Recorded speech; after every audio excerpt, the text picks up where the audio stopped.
পৌষ সংক্রান্তি মানেই কিন্তু খিচুড়ি, 5 রকম ভাজা, তরকারি আর পিঠে। আজকে পৌষ সংক্রান্তি উপলক্ষে আমাদের বাড়িতে তারই আয়োজন চলছে।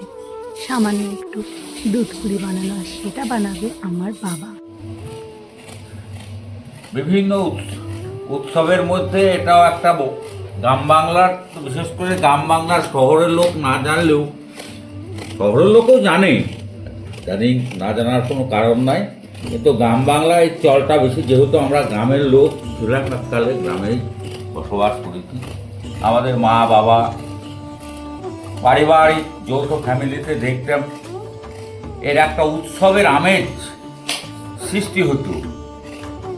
তা সেটা একটা খুব আনন্দের দিন ছিল। ক্রমশ এগুলো বিলীন হয়ে যাচ্ছে কালের যুগের সাথে সাথে, যত আপডেট হচ্ছে মানুষ তত সব হারিয়ে যাচ্ছে, কিন্তু ধারাটা বজায় রাখাটা এখনো যখন আমরা আছি, চেষ্টা করছি রাখার। মেয়ের বাড়ি এসছি কলকাতা, তাই একটু সামান্য আয়োজন। বাড়ির গাছের নারকোল দিয়ে বানানো হচ্ছে নারকোলের পুর।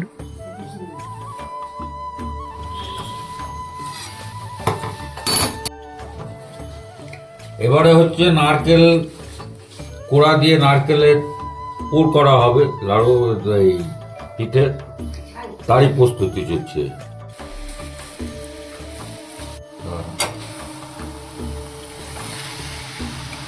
এবারে দিচ্ছি ক্ষীর।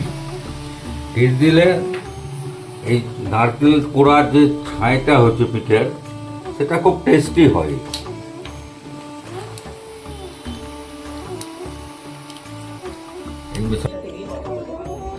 এরপর ভালো করে এই সেদ্ধ চালের গুঁড়োটাকে ভালো করে গরম জল দিয়ে কিন্তু ভালো করে মেখে নিতে হবে, নাহলে কিন্তু পিঠে নরম হবে না।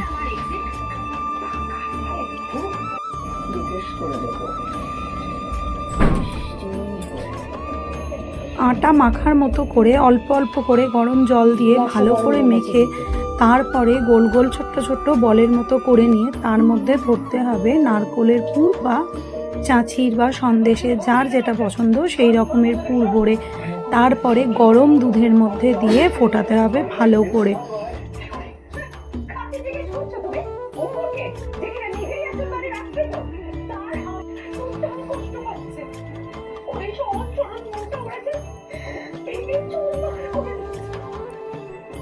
আমি কিছুতেই আর মেনে নিতে পারছি না। আজকের পর থেকে আমি রাঙাকে আর সাপোর্ট করি না, আর কোনোদিনও করবো না।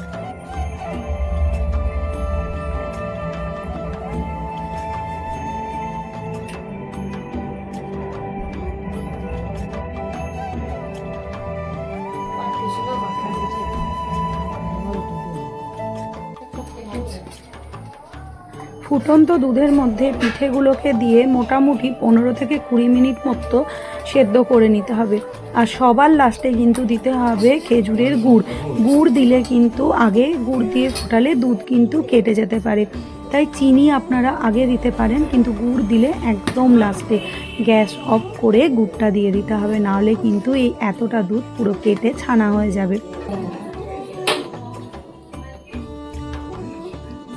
ওগুলোর জন্য তুলে নাও, আমার রেডি খাবে তো এখন।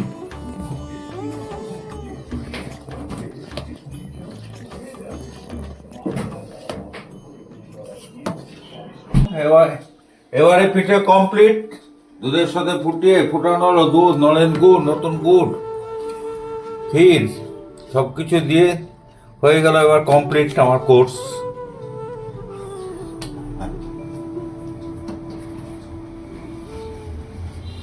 মেডিকেল ক্যাম্পে যাবেন তো?